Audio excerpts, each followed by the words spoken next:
Hi friends, నేను మీ Vanitha. Welcome to PNV Telugu Channel. ఈరోజు వీడియో వచ్చేసి ఎన్నో హెల్త్ బెనిఫిట్స్ ఉన్న రాగి పిండి లడ్డు అండి.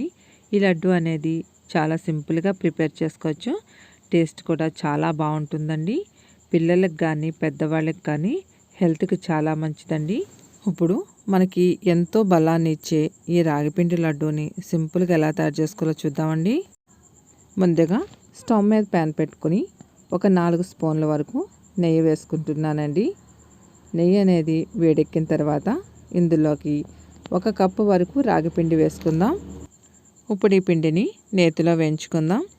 స్టవ్ని లో ఫ్లేమ్లో పెట్టుకోవాలండి. ఇలాగా కలుపుకుంటూ మంచి కలర్ వచ్చే వరకు వేగనివ్వాలి. పిండి వేగిన తర్వాత మనకి మంచి స్మెల్ అనేది వస్తుందండి. కలర్ కూడా చేంజ్ అవుతుంది.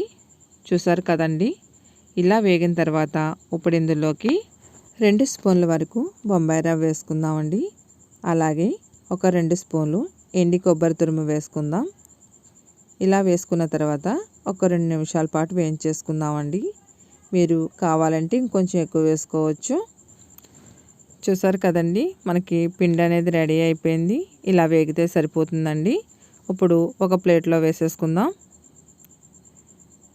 నెక్స్ట్ వచ్చేసి అదే కళాయి గిన్నెలో ఇప్పుడు ఒక 3/4 కప్పు వరకు బెల్లం వేసుకుందామండి. మీరు స్వీట్ కొంచెం ఎక్కువ తినేవాళ్ళైతే కప్పు కూడా వేసుకోవచ్చండి. అలాగే ఒక 1/4 కప్పు వరకు వాటర్ని పోస్తున్నాను. ఇప్పుడు ఈ బెల్లం మొత్తం కూడా కరిగించుకోవాలండి. చూసారు కదండి, బెల్లం మొత్తం కూడా కరిగిపోయింది. ఇప్పుడు ఒక 2 పొంగులు రానిద్దాం. ఇలాగా ఒక 2 పొంగులు వస్తే సరిపోతుందండి. ఇప్పుడు మనం స్టవ్ కట్టేసుకుందామండి.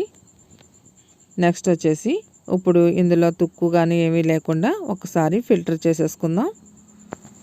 ఇప్పుడు ఈ బెల్లం నీళ్ళని పక్కన పెట్టేసుకుందామండి. నెక్స్ట్ వచ్చేసి స్టవ్ మీద కళాయి గిన్నె పెట్టుకొని ఒక 2 స్పూన్ల వరకు నెయ్యి వేసుకుందాం. నెయ్యి వేడెక్కిన తర్వాత ఇప్పుడు ఇందులోకి జీడిపప్పులను వేసి వేయించుకుందామండి.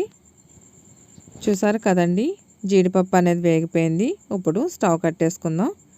నెక్స్ట్ వచ్చేసి మనం రెడీ చేసి పెట్టుకున్న రాగి పిండిలో నెయ్యితో సహా వేసేసుకుందామండి. అలాగే 2 యాలకుల్ని పొడి చేసి వేసుకుందాం. ఇప్పుడు మనం గరిటెతో కలుపుకుందామండి. ఎందుకంటే నెయ్యి అనేది బాగా వేడిగా ఉంది కదా, గరిటెతో ఒకసారి కలుపుకుందాం. కొంచెం వేడి తగ్గిన తర్వాత ఇప్పుడు చేత్తో మొత్తం అంతా కలిసేటట్టు కలుపుకుందామండి. ఈ లడ్డూలు అనేవి డైలీ పిల్లలకి రోజుకొక లడ్డు ఇవ్వడం వల్ల పిల్లలు కూడా చాలా బలంగా ఉంటారండి.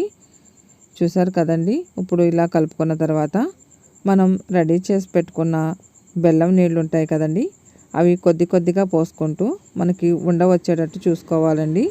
ఒక్కసారే పోయకూడదు. ఇలా కొంచెం కొంచెం కలుపుకుంటూ మనం ఉండలు అనేవి రెడీ చేసుకుందాం. చాలామంది పిల్లలు రాగి జావ తాగడానికి కానీ రాగి సంగటి తినడానికి కానీ అస్సలు ఇష్టపడరండి. అలాంటి పిల్లలకి ఇలా లడ్డూలా చేసి పెడితే చాలా ఇష్టంగా తింటారండి. అంత బాగుంటుందన్నమాట టేస్ట్ అనేది. చూసారు కదండి, ఇదే విధంగా లడ్డూలు మొత్తం కూడా చుట్టేసుకుందాం.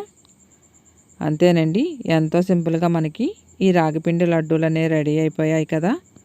అలాగే మీరు ఎవరైనా మన ఛానల్ కానీ ఫస్ట్ టైం చూసినట్లయితే PNV తెలుగు ఛానల్ని సబ్స్క్రైబ్ చేసుకోండి. పక్కనే ఉన్న బెల్ బటన్ క్లిక్ చేస్తే నేను అప్లోడ్ చేసిన ప్రతి వీడియో మీకు వస్తుందండి.